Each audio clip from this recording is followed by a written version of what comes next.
Organizational success is dependent on many factors, including a successful business model, smart financial management, and knowing when to change to keep pace with industry. However, the two most important elements of successful business are its leaders and their ability to effectively communicate with an organization's most important asset, their human capital. Or accordingly, the leadership of an organization can influence the company's work environment by providing a positive atmosphere where employees express job satisfaction, motivation, and perform their jobs to the best of their ability, all of which leads to the success of an organization's.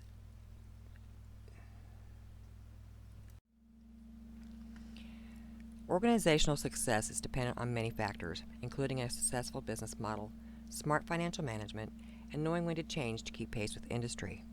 However, the two most important elements of a successful business are its leaders and their ability to effectively communicate with the organization's most important asset, their human capital. Accordingly, the leadership of an organization can influence the company's work environment by providing a positive atmosphere where employees express job satisfaction, motivation, and perform their jobs to the best of their ability, all of which leads to the success of an organization. There is a direct correlation between leadership and business communication. However, this very important aspect of a successful business has been seemingly overlooked by business and academia alike. Because leadership requires communication, how effective it is depends on the leader's ability to present information in a manner that communicates the leader's vision. The presentation of the message is as important as the content, and when the message is effectively delivered, it instills confidence in its followers. A leader's communication competence is generally a direct reflection of their overall competence as leaders. If individuals in positions of authority are lacking in positive schema, then this can affect their ability to communicate effectively.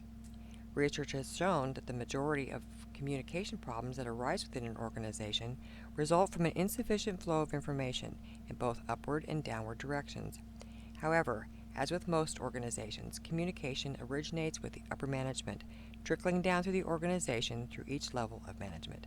The problems arise when employees in the lower levels who need to communicate with those in the upper levels are not given the same amount of attention, thus resulting in increased levels of employee dissatisfaction and the idea that management is out of touch with employee needs and concerns. As this slide reflects, there are consequences of poor communication, and it can be quite damaging. Time may be lost as instructions may be misunderstood and jobs may have to be repeated. Frustrations may develop as people are not sure what to do or how to do a task. Product may be wasted if it's not handled correctly, and people may feel left out if communication is not open and effective. Messages may be misinterpreted or misunderstood, causing bad feelings, and most important, people's safety may be at risk. This is why researchers support the importance of effective communication, beginning with upper management, and how effective communication at all levels is an important determinant of organizational performance. A manager's ability to listen and provide feedback is an aspect of organizational success that includes managers from the board of directors to the frontline employee. Because communication is of a global nature, effective communication is in need of continuous discussion and improvement. And the global aspect of this construct has also been found to be lacking in empirical research. Additionally, a recent study revealed that effective leadership communication has a direct effect on workers' performance, organizational productivity, and the level of workers' commitment, which all fall under organizational citizenship behaviors, or OCBs.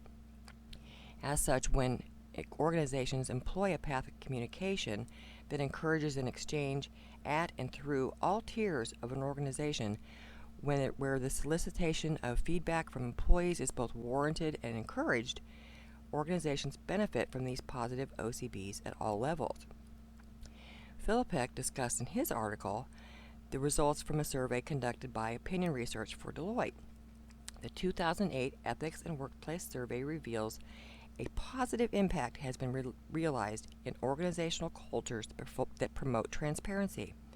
Over 4,000 adults, including 1,670 full-time U.S. workers, participated in this study, which determined that employees were more productive and more likely to conduct themselves in an ethical manner when there was open and honest communication between corporate leaders and employees. Deloitte Chairman Sharon Allen stated, "By promoting open and honest communication across organizations and setting the tone at the top, the workforce of today can be motivated in different ways. This is increasingly critical to retaining talent and preventing and preserving the health of today's organizations." The survey continued with the recommendation that leaders need to set the tone and promote the top-down approach that promotes an open and transparent organizational culture where all employees are treated equally. Much like an intersection of cross streets, effective communication occurs when there are avenues for employees to become involved in the process of sharing ideas with other members of an organization.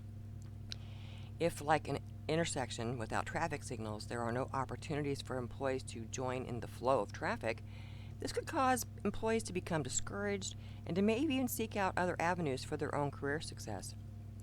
However, when management yields and allows employees to join in the flow of communication, then employees are encouraged that their ideas are deemed to be important, and the organization reaps the benefits of these new contributors, which is then seen in their improved job satisfaction, their increased motivation, and their increased productivity.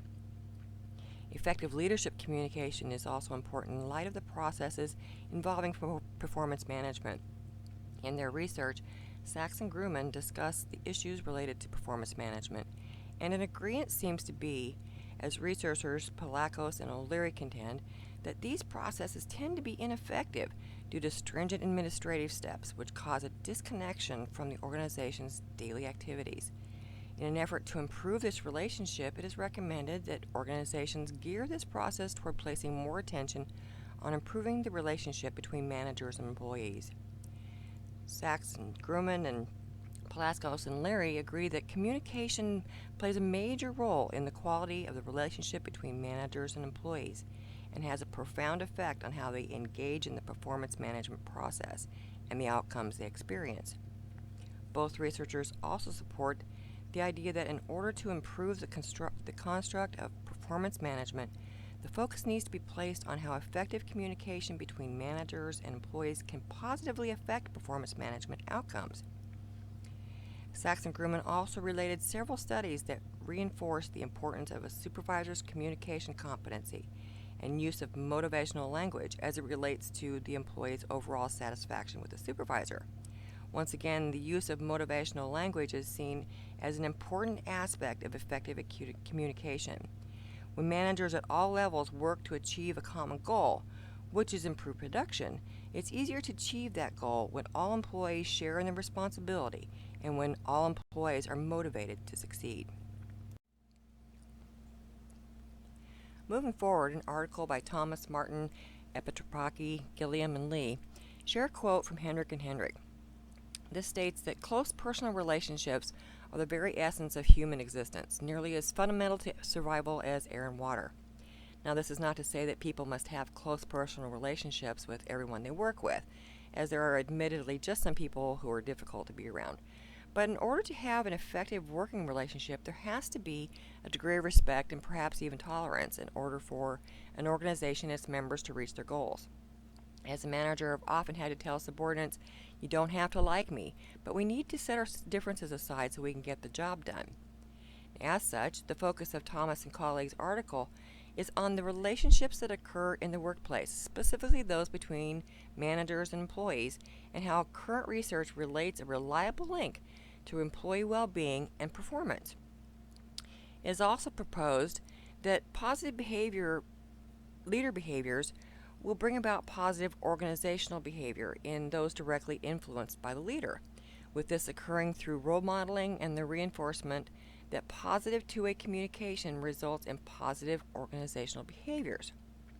Riggio also makes the point that communication is a constant, ongoing process involving all members of the organization. As a result, it is extremely complex and difficult to study. This could explain why the amount of research in this area is lacking, as studying the behaviors brought about by these relationships in an objective and ethical manner could prove to be problematic. Riggio also details the importance of defining and understanding the constructs of not only the content, intent, and method of message delivery, but he also discusses the various elements that affect the receiver and the message, and whether or not the appropriate response and feedback is given. Continuing with this construct of method of delivery and the attitudes of the sender, another important issue that relates to arrogant individuals who are in positions of authority, and often the cause of ineffective avenues of communication. The evidence they provide in their article suggests that interactions with these types of managers can be more than uncomfortable. It can also be detrimental, since a manager's power extends into the assignment of jobs, opportunities for promotion, and performance reviews. As continuous interactions are often imperative in many working environments, it may not be possible for an employee to distance themselves from this type of manager. The predicament then limits their ability to avoid an arrogant manager's abuse, thus putting them between the proverbial rock and a hard place. Those employees who do or say something leave themselves open to continual criticism and unrealistic workloads, and yet those who stand up to the arrogant manager may experience backlash or worse. These types of situations fall under a construct of OCBs as well as the theories of leader-member exchange, or LMX, which consider how leaders influence employees' behaviors. And thus, they also influence how well they communicate to achieve the organizational goals. Leadership behaviors that cause tension in an organization also bring into question an organization's ethical standards, and because of this, leaders must constantly communicate to members the value of not only observing ethical codes, but also reporting ethical violations. Ethical managers must remain aware of the possible gray areas, which must be identified and openly discussed with organizational members, and then be available to offer guidelines when disagreements arise. This is also a time when consulting with the organization's human resource managers can be extremely beneficial. When an organization's employees are informed of ethical expectations, they are more likely to do the right thing. However, simply having an organizational code of ethics is of no consequence if corporate culture and top management fails to support an ethical environment and does not lead by example. Does ethical leadership communication engage employees? The simple answer is yes. Leadership has an integral influence on an organization, which affects organizational culture, structures, communication climates, systems, and the attitudes and behaviors of employees. Effective leaders possess behaviors and styles containing ethical elements. For instance, authentic leadership involves a positive, moral perspective that guides decision-making, like honesty, altruism, kindness, fair treatment, accountability, and optimism. Transformational leaders are found to be inspiring, stimulating, visionary, and empowering, which also has ethical implications. From a psychological perspective, the behaviors of a manager are often emulated by those under their leadership. When managers portray a positive self-schema, this is reflected in the messages that are sent to those whom they lead. When a manager is motivating, positive, and open with those with whom they communicate, then the response is reciprocal. Managers who are growth-oriented and who encourage this same orientation in those they lead will see that this results in the positive OCBs, improved employee job satisfaction, and improved work performance. Effective leaders are cognizant of the importance of the content of the messages as well as how they are delivered. They are also aware that any behaviors and attitudes that are perceived through communication will be evident in the behaviors and attitudes of those who are expected to follow. As such, continuing research would do well to include the qualitative component, which would provide a clear definition of the attributes that employees use when perceiving their supervisors as competent communicators. Industrial organizational psychologists understand the importance of effective organizational communication, and one study administered to more than 500 employees from a state social service agency assessed the perceptions of various types of organizational communication. Among them were two forms of downward communication and the adequacy of information provided concerning organizational policies and procedures and the skills of supervisors as communicators.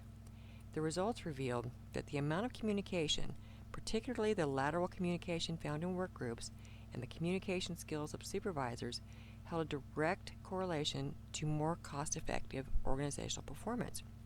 Another study found that employee satisfaction with the amount and quality of organizational communication was positively related to worker productivity, with those employees who reported receiving more and better communication being the most productive workers.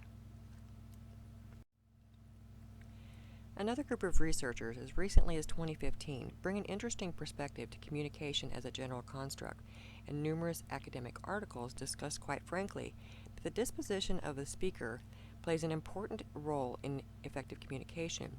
This translates to mean that a supervisor's attitude toward others is often communicated within the messages being sent. Thus, if the supervisor communicates in a way that does not allow the listener to respond, then this affects the way that those who are to receive the message may then process it. This further implies that attitude and word choice also emit a sense of privilege on the part of the speaker, thus insinuating that the message is to be heard and acted on, but not necessarily responded to. This is exactly why the communication relationship between managers and employees fall apart. When communication is not acknowledged as a joint activity, and the employee is not given a voice or an opportunity to respond or expand on the speaker's message, it increases the likelihood that the message may not receive or be received in the manner it was intended. This type of communication problem is also related to multicultural organizations, where managers have yet to learn to effectively communicate with employees whose cultures might not align with their own. As Rosen discusses in his article about multicultural communication, it's important to acknowledge that today's organizations are increasingly being made up of employees who are not native born to the country that they work in. It's also important for managers to remember that cultural differences extend far beyond that of ethnicity and race, but also to gender, age, and religious beliefs. Today's managers must implement strategies that foster better cooperation among members of a culturally diverse workforce. Rosen states that corporate survival and prosperity increasingly depend on our ability to interact and manage people of different cultures, locally, regionally, nationally, and globally. Today, everyone is part of the global marketplace, even though many companies don't yet realize that fact. Rosen continued when he said, "To thrive, all leaders must adopt a global-centric approach to business. They must develop a multicultural perspective and international knowledge base and global imagination, in other words, cultural literacy. Being culturally literate manager is very dependent on effectively communicating in a manner where the intended message reaches all team members while avoiding the possibility of excluding or offending team members due to unintended cultural misunderstandings."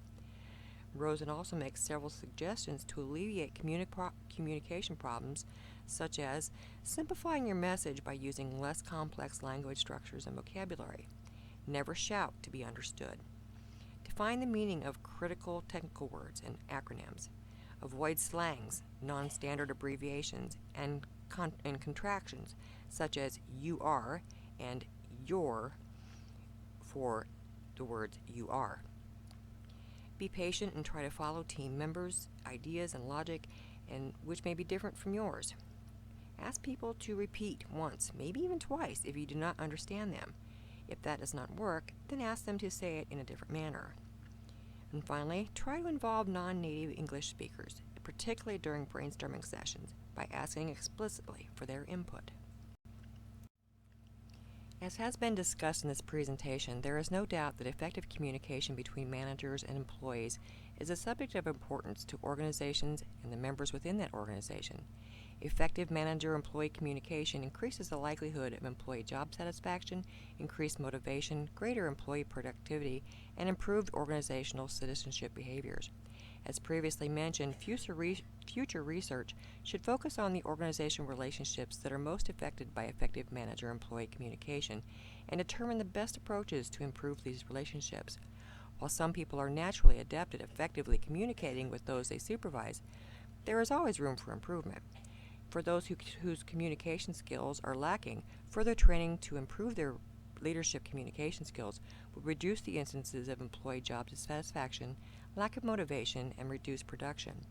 In light of this, continuing research would do well to include a qualitative component which would provide a clearer definition to the attributes that employees use when perceiving their supervisors as competent communicators, which result in the organizational behaviors that successful businesses strive for.